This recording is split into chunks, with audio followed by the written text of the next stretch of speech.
Hi, my name's Neil and today I'm going to talk about the investment of people and organisational cultures and how those elements of HRM strategies can actually be desirable or yet necessary for organisational performance. So to start, I'm going to talk about the Hawthorne studies. The Hawthorne studies were a set of studies created by a group of people, and the idea of Fordism came along in General Motors. It was the idea to increase production from workers in factories and manufacturing industries. The studies confirmed the fact that lights were used as a test subject. A number of employees were put into different light settings of rooms to see whether their production actually increased or decreased. The conclusion was that it doesn't matter how bright or how dim the lights were, the production remained the same. This came about the actual birth of people development. The idea that employees and their care and their welfare increased their productivity. They weren't just a robot, they weren't just seen as a figure to create output. They were actually people, they had feelings, they were cared for. So this brought about the idea of personnel development. Later on that became human resources, where people were resources to an organisation. They weren't just figures, they weren't just there to turn up, do their work and go home. They were cared for and they were developed in terms of training.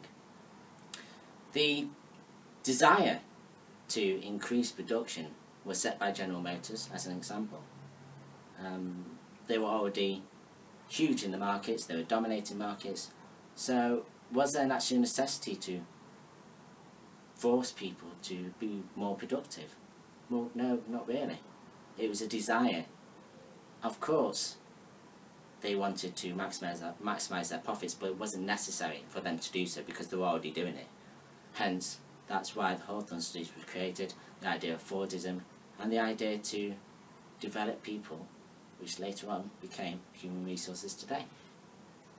So, moving on from talking about the investment in people and development of people from the Hawthorne studies and Fordism, I'm going to look now at actual organisational cultures and how the development of people has created organisational cultures, whether it's been naturally or whether it be from managers actually taking a positional role in trying to create a certain culture in the organisation.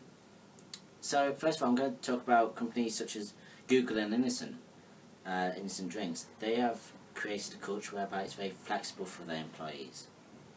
The dress code, for example, is very casual. Suits are very hard to come by. When researching such companies, and the flexibility of working hours and what you can and can't do in the workplace, surfing the internet whenever you want to, making informal calls, they're all very, what some critics would say, unprofessional practice in the workplace. So why have Innocent and Google created these cultures? It's to make employees happy. It's going back to the development of people that General Motors did, is to give the needs of employees. And with those needs, the productivity, in theory, should skyrocket. It's called the return on investment. An investment is made by an organisation into employees, and they are giving them all their needs and what they want in terms of reward packaging and whatnot, and motivation, and then the organisation expects that return from the employees in terms of productivity. Some critics have said this is highly unprofessional, there's no productivity to be gained. But Innocent Drinks, they are close to becoming market leaders in the market. Google, in software, they're expanding, they're always expanding. They've moved into mobile phones. The software, they're always creating new dimensions of software and using the internet. They've brought out the new Chromebooks. Why? Is it because of these cultures? If it was all suit and tie, who knows, they might have not got where they are today.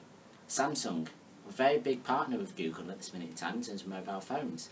Samsung are trying to take over the approach of culture with Google that they practice. So are we living in a day and age where we should be just really informal?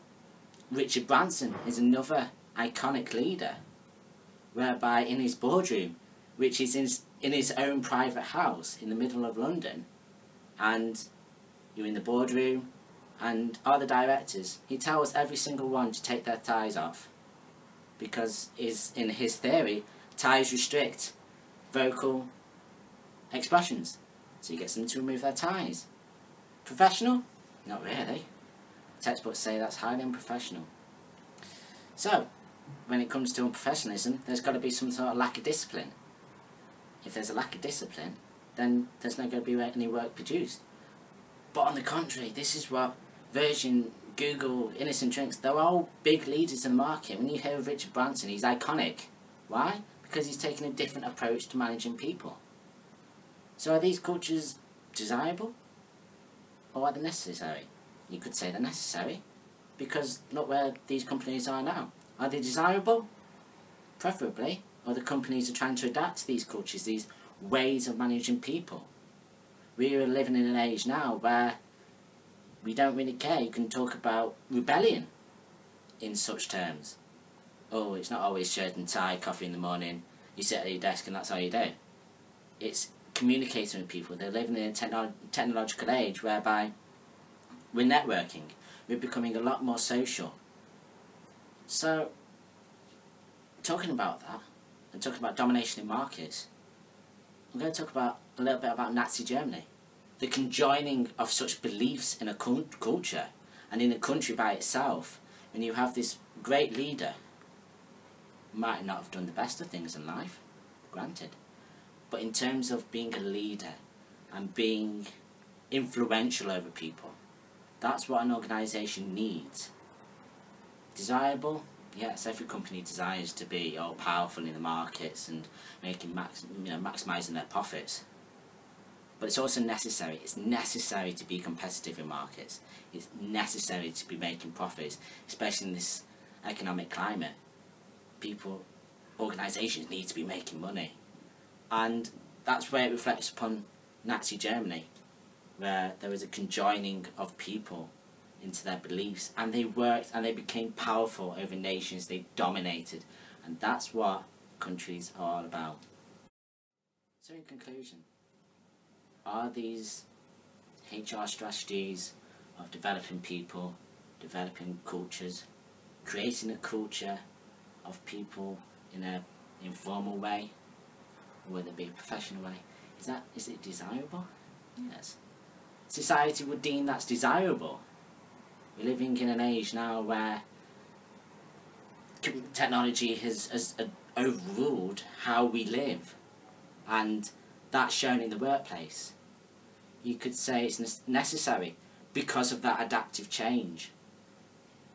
Are cultures naturally formed? Sometimes they are. Look at Innocent Drinks, for example. When that was founded, people were not really sure how to work in the workplace.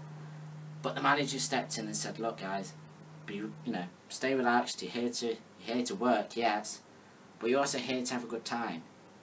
When you leave the company, if ever you leave the company, we want you to be happy.